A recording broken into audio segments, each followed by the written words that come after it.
नमस्कार, मी प्रशांत सागवेकर. साम संजीवनी या कार्यक्रमात तुम्हा सगळ्यांचं आज पुन्हा एकदा मनापासून स्वागत. आज आपण चर्चा करतोय संधिवात आणि जॉईंट रिप्लेसमेंट या विषयावरती आणि मार्गदर्शन करण्यासाठी आज आपल्या सोबत आहेत joint replacement surgeon doctor Abhitej Mhaske. आपण सरांचं स्वागत करूया.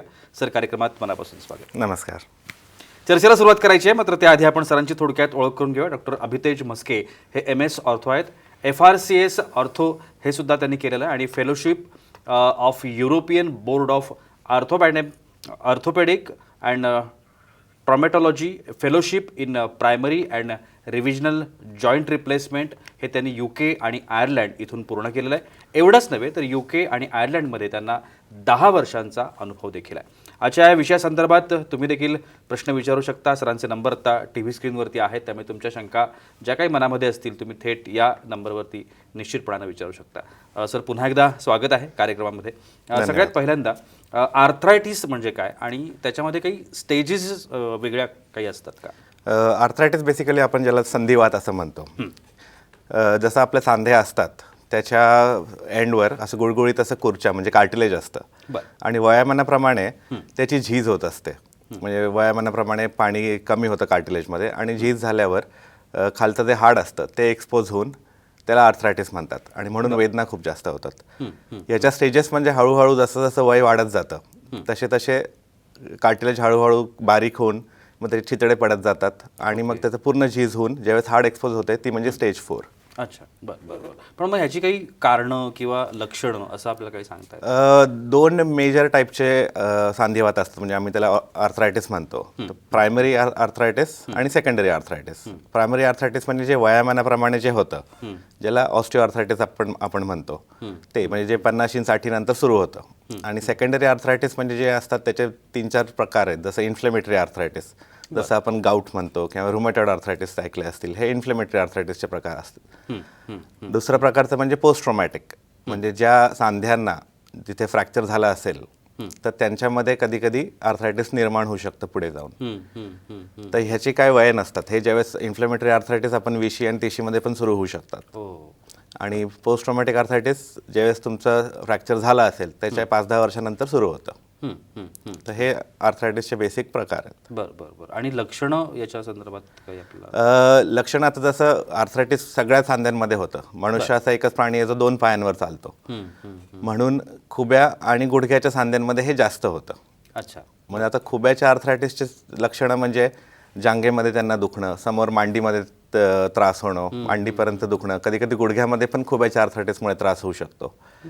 आणि मग खाली बसताना त्रास होणं, क्रॉस लेग बसता येत नाही किंवा मांडी घालून बसता येत नाही, संडासाला बसता येत नाही.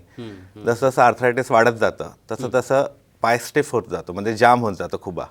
मग त्यामुळे वाकायला त्रास, गाडीत उठता बसताना त्रास, शूज घालताना किंवा सॉक्स घालताना किंवा पायाची नखं देखील कापताना त्रास होऊ शकतो. तर हे आहेत खुब्याचे आर्थरायटिसचे लक्षणं. गुडघ्याचे जे जास्त कॉमन आहे इंडियामध्ये त्याचं म्हणजे तुम्हाला आतल्या बाजूला जास्त तर दुखणं आणि त्रास होतो. जिने चढ उतरताना त्रास होतो, गुडघ्यातून कटकट आवाज येतो, गुडघ्याची सूज कमी जास्त होते आणि जसं आर्थरायटिस वाढत जातं तसं गुडघ्यामध्ये बाक निर्माण होतो. बरोबर, निश्चितपणाने. पण सर, आता याच्या संदर्भात आपण जर उपचारांचा विचार करायचा म्हटलं, उपचार असतील किंवा शस्त्रक्रिया असतील, जसं आपण टोटल जॉईंट रिप्लेसमेंट सुद्धा करता, तर या सगळ्या संदर्भात आपल्याला काय सांगता येईल?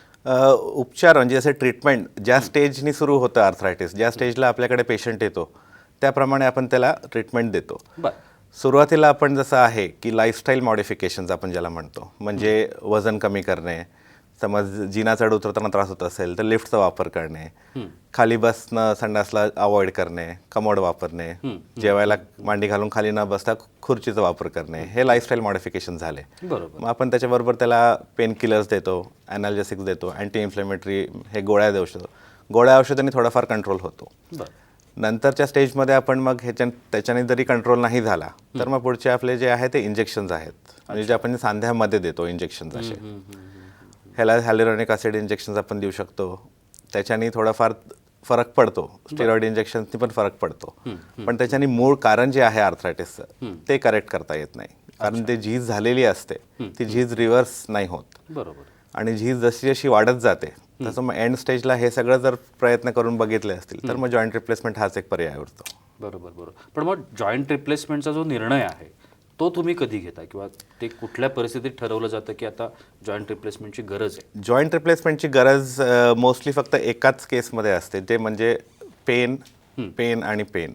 जर पेशंटला खूप जास्त त्रास होत असेल, ह्या सगळ्या पद्धती करून पण, जर वजन कमी करून बघितलंय, गोळ्या औषधं पेशंट घेऊन बघतोय, इंजेक्शन्स वगैरे घेऊन बघितलेत, ह्याच्यानी पण फरक पडला नाही किंवा फरक पडला पण तरी त्रास होतो, त्याच्यात दैनंदिन जीवनावर आर्थरायटिसचा परिणाम झालेला आहे. म्हणजे त्याला कुठे बाहेर निघता येत नाही, बाहेर फिरता येत नाही, जिने चढ उतरताना त्रास होतो, खाली बसता येत नाही, संडासाला त्रास होतो. मग अशा वेळेस आर्थरायटिससाठी मग जॉईंट रिप्लेसमेंट हाच एक पर्याय उरतो. बरं बरं बरं बरं, निश्चितपणे. पण आता तुम्ही युरोपमधून सुद्धा प्रशिक्षण घेतलेलं आहे हो. आणि काही ॲडव्हान्स तंत्र आपल्याला असं म्हणता येईल की तुम्ही भारतात घेऊन आलेला आहात, तर त्याच्याबद्दल आपल्याला काय? हो, नक्कीच. आता मी मागचे 10 वर्ष UK आणि आयर्लंडमध्ये होतो आणि जॉईंट रिप्लेसमेंटचा जिथे जन्म झाला, म्हणजे John Charnley is a father of modern joint replacement, हे जिथे वेस्ट मिडलंड्सला होते त्याच्याजवळच मी हॉस्पिटलमध्ये मी काम केलेलं आहे आणि तिकडेच फेलोशिप केलेली आहे. बरोबर. तर तिकडचे जे आता रुटीन जे ट्रेंडमध्ये आहे ते म्हणजे एनहान्स्ड रिकव्हरी प्रोटोकॉल किंवा रॅपिड रिकव्हरी प्रोटोकॉल म्हणून जे फॉलो करतात, की जेणेकरून पेशंटला त्याच दिवशी सकाळी बोलवायचं, ऑपरेशनच्या दिवशी सगळ्या चाचण्या असतात ते 3-4 दिवस आधी बोलून पेशंटला करून घेतात आणि मग ऑपरेशन जेवढं कमीत कमी इन्सिजनमध्ये कराल तेवढं चांगलं. त्याच्यानंतर ऑपरेशन टाईम कमी ठेवायचा, टूर्निके जे आम्ही एक पट्टा बांधतो मांडीला त्याचा वापर कमी करणं किंवा न करणं, त्याच्याने फायदा होतो पेशंटचा. आणि ऑपरेशनच्या दरम्यान पण आम्ही सांध्याभोवती इंजेक्शन किंवा लोकल ॲनेस्थेटिक पेरिआर्टिक्युलर ब्लॉक जे इन्फिल्ट्रेट करतो, ह्याच्याने पण लोकांच्या वेदना खूप कमी होतात. अच्छा. आणि मग ऑपरेशन जसं होईल त्याच्यात संध्याकाळी पेशंट चालतो, दुसऱ्या दिवशी पेशंट जिने वगैरे चढायला सुरू करतो आणि साधारणतः दुसऱ्या किंवा तिसऱ्या दिवशी पेशंट डिस्चार्ज होतो. बरं. तर हे रॅपिड रिकव्हरी प्रोटोकॉलमध्ये बरेच काही स्टेप्स इन्वॉल्ड आहेत, पण ह्याचा आम्ही आता उपयोग सुरू केलेला आहे इंडियामध्ये. दुसरी गोष्ट जे इंडियामध्ये नवीन आता सुरू करायचं आहे मला, ते म्हणजे की हिप रिप्लेसमेंटमध्ये आपण ऐकलं असेल की सिमेंटेड आणि अनसिमेंटेड हिप रिप्लेसमेंट आहेत. बरोबर. तर नी रिप्लेसमेंटमध्ये अनसिमेंटेड आहेत, पण ते अजून इंडियामध्ये आलेले नाही आहेत. अच्छा. पण फॉरेन कंट्रीजमध्ये बरेच वर्षापासून ते यूज होतात आणि आता रिसेंट ट्रेंड आलेला आहे तिकडे की they are shifting more towards uncemented knee replacement. आणि जे युनिक कंपार्टमेंटल नी रिप्लेसमेंट करतो त्याच्यात मी ऑक्सफोर्डमध्ये जाऊन प्रशिक्षण घेतलेलं आहे आणि त्याच्यात अनसिमेंटेड ऑक्सफोर्डचे रिझल्ट खूप चांगले आहेत. मग हे आता हळूहळू जसं जसं इंडियात येईल तसं तसं त्याचा वापर सुरू करायला सुरू करू. बरं. म्हणजे पेशंटला त्याचा जास्तीत जास्त फायदा होईल. पण सर आत्ताचा जो सगळा काळ आहे, म्हणजे आपण ज्या काळामधून आता गेले वर्षभर जातोय, कोरोना आणि हा सगळा पॅन्डेमिकचा काळ आहे, या काळामध्ये जर अशा पद्धतीची शस्त्रक्रिया करायचं म्हटलं तर ते खरंच सेफ आहे का? म्हणजे काय? खूप चांगला प्रश्न आहे, कारण आता सगळं करोनाच्या काळामध्ये लोकांमध्ये खूप भीती आहे, खासकर हॉस्पिटलमध्ये जाण्याची, आणि वयस्कर मंडळींना हे खूप जास्त त्याचा त्रास असतो. तर दुसरी गोष्ट जसं मी सांगितलं, रॅपिड रिकव्हरी प्रोटोकॉल ह्याच्यानी पेशंटचा हॉस्पिटल स्टे पण कमी होतो. दुसरं त्याच्याबरोबर जो नातेवाईक जातो ह्याचा आपण कमीत कमी ठेवले पाहिजे. आणि जसं आता युरोपियन नी सोसायटी आणि युरोपियन हिप सोसायटीने नवीन गाईडलाईन्स दिलेले आहेत की आत्ता करोनाच्या काळात पण आपण जॉईंट रिप्लेसमेंटला कसं सुरक्षितपणे सुरू करू शकतो. आणि त्याचे त्यांनी रेकमेंडेशन्स दिलेले आहेत. म्हणजे राईट फ्रॉम पेशंटचा तपासण्यांपासून त्याची कोविड टेस्ट केली जाते, पेशंट हॉस्पिटलमध्ये जेवढा त्याचा प्रवास कमी होईल तेवढा कमी करायचा, पेशंटला सकाळी ॲडमिट करायचं, ऑपरेशनमध्ये जेवढे कमी लोक असतील तेवढं चांगलं, सगळ्यांनी सॅनिटायझेशन, मास्क सगळ्या ह्याचा वापर करायचा. नंतर पेशंटला जेवढ्या लवकर तुम्ही घरी सोडाल तेवढं चांगलं, पेशंटबरोबर जेवढे कमी माणसं असतील तेवढे चांगले. आणि ह्या सगळ्या जनरल ॲनेस्थेशिया अवॉइड करायचा, स्पायनल ॲनेस्थेशियामध्ये जेवढं ऑपरेशन करता येईल तेवढं बेटर. तर हे भरपूरसे रेकमेंडेशन्स जे आहेत आणि हे आता फॉलो करतो आम्ही, आणि जेणेकरून, कारण कोविड काय लगेच जाण्यासारखं नाही आहे, आता सेकंड वेव्ह आलेली आहे, कदाचित थर्ड वेव्ह पण येईल, तर आपल्याला त्याच्याबरोबर जगणं सुरू करायला लागेल. It is the new normal now. म्हणून ज्यांना लोकांना त्रास आहे, जे वयस्कर लोकांना आर्थरायटिसचा त्रास आहे, ज्यांना घराबाहेर पण पडता येत नाही आहे किंवा घरी पण बसून त्यांचा लठ्ठपणा वाढतो, चालता फिरता येत नाही, अशा पेशंट्सला मग जॉईंट रिप्लेसमेंटचा फायदा करून घ्यायला पाहिजे, इवन इन करोना टाईम. नक्की. सर आता अनेक वेळेला असं आपण ऐकतो की ही शस्त्रक्रिया फेल झाली आहे. आता ती फेल होते म्हणजे नक्की काय होतं आणि ती पुन्हा करता येते का म्हणजे त्याच्या बाबतीत जॉईंट रिप्लेसमेंट जसं आता आपला नॉर्मल सांधा तो पण वयामानाप्रमाणे झिजतो.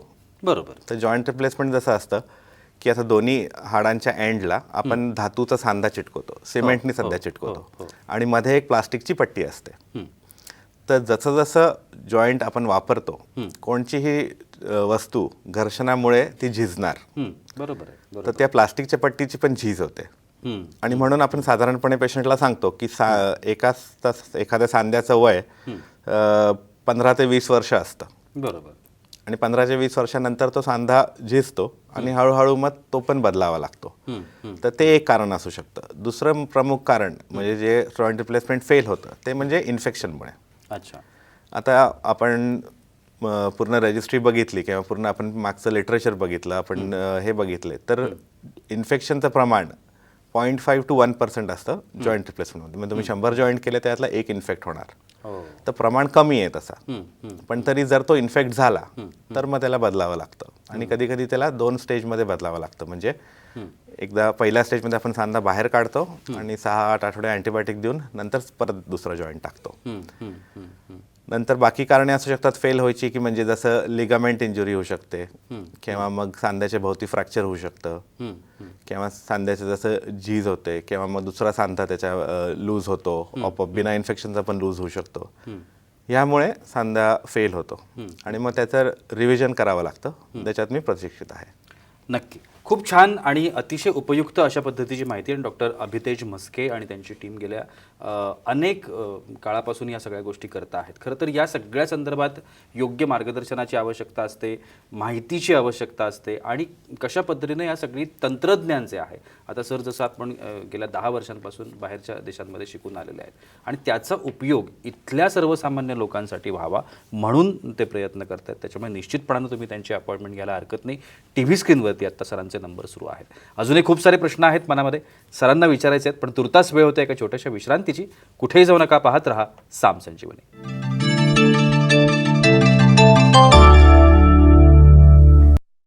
विश्रांतीनंतर साम संजीवनीमध्ये तुम्हा सगळ्यांचं पुन्हा एकदा स्वागत. संधिवात आणि जॉईंट रिप्लेसमेंट यावर आपण चर्चा करतोय आणि डॉक्टर अभितेज म्हस्के आपल्याला मार्गदर्शन करत आहेत. सर, आता आपण जॉईंट रिप्लेसमेंटबद्दल बोलत होतो, पण ही जॉईंट रिप्लेसमेंट शस्त्रक्रिया समजा एखाद्या व्यक्तीला नको असेल, करायचीच नसेल, टाळायची असेल, तर त्या संदर्भात आपल्याला काय करता येतं का? या संदर्भात आता डिपेंड्स पेशंट कोणत्या स्टेजला आपल्याकडे येतो. जर तो अर्ली स्टेजेसमध्ये आला आहे तर आपल्याला जसं मी आधी म्हटलो की गोळ्या, औषधं, लाईफस्टाईल मॉडिफिकेशन आणि ह्याच्याने पण जर नसेल होत तर मग आपण जे दुर्बिणीद्वारे जी शस्त्रक्रिया करतो ज्याला आपण आर्थ्रोस्कोपी म्हणतो, ह्याच्याने थोडाफार फायदा होऊ शकतो. आणि कधी कधी काय होतं, अर्ली आर्थरायटिसमध्ये पायाचा फक्त किंवा गुडघ्याचा फक्त एकाच भागात जास्त आर्थरायटिस असतं. मग आपण अशा शस्त्रक्रिया करतो ज्याला आपण रिअलाइनमेंट ऑस्टिओटॉमी असं म्हणतो. की जो पायाचा भार जो आर्थरायटिस झालेल्या भागातून जात असेल तो भाग आपण दुसऱ्या साईडला ट्रान्सफर करतो. म्हणजे हे ऑपरेशन लिटरली तुम्ही असं फ्रॅक्चर करून परत पाय रिअलाइन करायचं आणि मग ते जोडायचं. तर ह्याला हाय टिबियल ऑस्टिओटॉमी असं म्हणतो आपण. आणि तेच ऑपरेशन आपण जर खुब्यात केलं तर ह्याला पेरी ॲसिटेब्युलर ऑस्टिओटॉमी आपण असं म्हणतो. की जे पायाचा भार जो आर्थरायटिस अफेक्टेड एरियातून जातो त्याला आपण चेंज करून, शिफ्ट करून जो आर्थरायटिस न झालेल्या भागातून पायाचा भार घेऊन जायचा. म्हणजे पेन पण कमी होतं आणि जॉईंट रिप्लेसमेंट पण जे आत्ता लागणार आहे 2 वर्षात ते 10-15 वर्षात पुढे अजून ढकललं जातं. नक्की. सर, अजून एक पद्धत आहे ती म्हणजे युनि कंपार्टमेंटल जॉईंट रिप्लेसमेंट. आता हे काय असतं आणि त्याचा निर्णय कधी घेतला जातो? आता युनि कंपार्टमेंटल जॉईंट रिप्लेसमेंट म्हणजे काय असतं की जसं मी म्हटलो की आर्थरायटिस काही भागातच सुरू होतो आधी आणि विशेषतः गुडघ्याचा आर्थरायटिस हे आतल्या भागात सुरू होतं जास्त, कारण तिकडनं भार जास्त जातो. तर युनि कंपार्टमेंटल जॉईंट रिप्लेसमेंट म्हणजे आपण बाकीचा गुडघा चांगला ठेवून फक्त तो एक आतला भाग जो गुडघ्याचा असतो तो बदलायचा. ह्याचा ॲडव्हान्टेज असा असतं की तुमचा बाकीचा गुडघा तुमचा स्वतःचा राहतो, ठीक आहे, आणि वरून त्याच्यात लिगामेंट जे असतात, म्हणजे गुडघा फक्त सांध्यांचा नसून त्याच्यात लिगामेंट असतो, त्याच्याने त्याला जोर येतो. बरोबर. तर लिगामेंट तुम्ही त्याच्यात काहीच कापत नाही आणि लिगामेंट पेशंटचे स्वतःचे लिगामेंट असतात आणि लिगामेंटनी पेशंटला जे फायदे होतात ते भरपूर फायदे असतात त्याच्याने. आणि म्हणून जो युनी कंपार्टमेंटल जॉईंट रिप्लेसमेंट आहे हे मोर नॉर्मल जॉईंट रिप्लेसमेंट वाटतं पेशंट्सला. कारण जर पेशंटला तुम्ही टोटल जॉईंट रिप्लेसमेंट केलं तर त्याला असं वाटतं की त्याच्या गुडघ्यामध्ये काहीतरी आहे, म्हणजे असं नॉर्मल नसतो तो गुडघा. जरी तुमचं पेन जातं, जरी तुम्हाला चालता फिरता येतं, पण त्याला नॉर्मल गुडघा हे व्हायला त्याला खूप वेळ लागतो. तेच युनी कंपार्टमेंटल जॉईंट रिप्लेसमेंटमध्ये खूप लवकर होतं हे.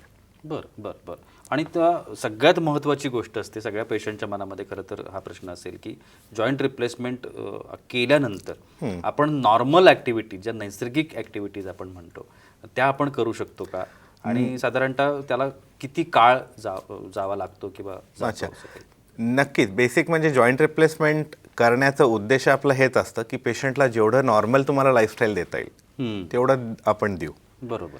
त्याच्यामुळे चालणं फिरणं तर लगेच आपण त्याच दिवशी किंवा दुसऱ्या दिवशी सुरू करतो. जिने चढणं दुसऱ्या किंवा तिसऱ्या दिवशी सुरू होतं. त्याच्यानंतर पेशंट बाहेर जायला जवळजवळ म्हणजे बाहेर फिरायला जायला वगैरे 3 ते 4 आठवडे लागतात. संडासवर कमोडवर बसू शकतो स्वतःहून जाऊन, हे दुसऱ्या तिसऱ्या दिवशी. बरं. पण खाली इंडियन टॉयलेट असेल तर त्याचा वापर नको करायला आफ्टर जॉईंट रिप्लेसमेंट. म्हणून लोकांना कमोडचीच गरज लागते जॉईंट रिप्लेसमेंट नंतर. जरी लोकांमध्ये तो बाक येतो की खाली बसून मांडी घालून बसण्यासाठी, पण तरी त्याच्यानी जॉईंटवर खूप जास्त स्ट्रेसेस येतात आणि मग ते फेल होऊ शकतं. म्हणून तो अवॉइड करायचा. मग तुम्ही पळायचं आणि उड्या मारायचं हे सोडून तुम्ही सगळ्या ॲक्टिव्हिटीज करू शकता. बरं बरं. हे 6 ते 8 आठवड्यानंतर तुम्ही सगळं करू शकता रुटीन. म्हणजे तुमचं जरी शेतावर काम असेल तरी तुम्ही 6-8 आठवड्यानंतर शेतावर कामाला जाऊ शकता. तर सगळ्या ॲक्टिव्हिटीज करू शकता. म्हणजे साधारणतः 1.5-2 महिन्यामध्ये 1.5-2 महिन्यामध्ये तुम्हाला नॉर्मलसीला जेवढं आम्ही आणू. आणि जसं मी म्हणालो की स्पोर्ट्स वगैरे पण खेळतात. आता इंडियामध्ये तरी एवढं कॉमन नाही आहे, पण आता युरोपमध्ये जसं मी बघितलं आधी की आमची जॉईंट रिप्लेसमेंट नंतर लोक स्कीइंग करायचे, स्पोर्ट्स खेळायचे, टेनिस खेळायचे, बॅडमिंटन खेळायचे एका लिमिटपर्यंत. जेवढा तुम्ही त्या जॉईंटला स्ट्रेस द्याल तेवढा तो जॉईंट लवकर फेल होऊ शकतो. पण ह्याच्यासाठी हे नाही की तुम्ही तो जॉईंट वापरलाच नाही पाहिजे. तुम्हाला तो जॉईंट रिप्लेसमेंटचे फायदे भरपूर आहेत, म्हणून ते तुम्ही अनुभवले पाहिजेत. नक्कीच. सर, तुम्ही अनेक ठिकाणी संबंधित आहात, अनेक रुग्णालयांशी संबंधित आहात. तर कशा कशा पद्धतीनं लोक तुम्हाला अप्रोच करू शकतात? कारण आत्ता आपला हा जो कार्यक्रम बघणारे लोक आहेत, अनेक लोकांची इच्छा असेल की तुम्हाला भेटावं, कुठे येऊ शकतात, कुठे भेटू शकतात? आता बेसिकली मी नवी मुंबईमध्ये बेस्ड आहे. बरं. तर नवी मुंबईमध्ये पनवेलमध्ये लाईफलाईन हॉस्पिटल, नेरूळला अपोलो हॉस्पिटलला मी व्हिजिटिंग आहे, MGM वाशीला पण मी जातो, आणि नगर आणि परभणी इथे महिन्यातून माझ्या 1 किंवा 2 व्हिजिट असतात. तर पेशंट मला फोन करून ते अपॉइंटमेंट घेऊ शकतात, माझ्या वेबसाईटवर ते करू शकतात किंवा मला ईमेल पण करू शकतात. आणि सर्वात सोपं आजकालच्या काळात म्हणजे व्हॉट्सॲपवर कॉन्टॅक्ट करणं. नक्की. काही जे असतील, तुम्हाला सल्ला पाहिजे असेल तर मी व्हॉट्सॲपवर पण तुम्हाला सल्ला देऊ शकतो. जर त्यांनी मला त्यांचे एक्सरे वगैरे काय असतील तर त्या पण सल्ला मी मोफत देऊ शकतो. आणि मग शस्त्रक्रियेचं आपण जसं मी म्हटलं, करोनाच्या काळामध्ये कितपत शस्त्रक्रिया केल्या पाहिजे आणि नाही केल्या पाहिजे हे पेशंटच्या मनात खूप मोठं डाऊट असतो. बरोबर. आणि हे सॉल्व्ह करायला मी रेडी आहे तेवढं त्यांचं. निश्चितपणानं खूप छान पद्धतीनं सरांनी सांगितलं. आणि आत्ता स्क्रीनवरती जे नंबर आहेत, या नंबरवरती तुम्ही कधीही सरांना अप्रोच करू शकता. नवी मुंबईत सर असतात, मात्र अनेक ठिकाणी सेंटर्स आहेत आणि त्या सेंटर्समध्ये तुम्ही जाऊ शकता, मार्गदर्शन घेऊ शकता, माहिती करून निश्चितपणानं घेऊ शकता. कारण खूप महत्त्वाचा विषय आहे आणि या महत्त्वाच्या विषयाकरता आपण भविष्यातलं जे काही आपलं नैसर्गिक पद्धतीचं जगणं आहे ते जर सुरू व्हायचं असेल, परत पुन्हा ते जर सुरू करायचं असेल तर निश्चितपणानं मार्गदर्शन आवश्यक आहे. सगळ्यात महत्त्वाची गोष्ट आणखीन एक असते सर, आहाराच्या बाबतीमध्ये. म्हणजे अनेकांच्या डोक्यामध्ये हा एक डाऊट असतो की आपण जे काही खातो किंवा आपण जे काही व्यायाम करतो हे जॉईंट रिप्लेसमेंटसारख्या एका वेगळ्या शस्त्रक्रियेनंतर याच्यावरती अजून काही पुन्हा आपल्याला परिणाम करून घ्यावा लागतो का, किंवा त्याच्यात आणखीन काही ॲडजस्टमेंट्स कराव्या लागतात? ॲडजस्टमेंट जो चा भाग आहे तो सर्वात पहिले केला पाहिजे. कारण आहार आणि तुमचा लठ्ठपणा आणि जे ओबेसिटी असते म्हणजे तुमचा जाडपणा, ते आहाराने कंट्रोल जर केला आधी तर जॉईंट रिप्लेसमेंट पर्यंत जायची वेळ कमी येते. त्याच्यामुळे हे जर चेंजेस तर आधी केले तर सर्वात चांगले.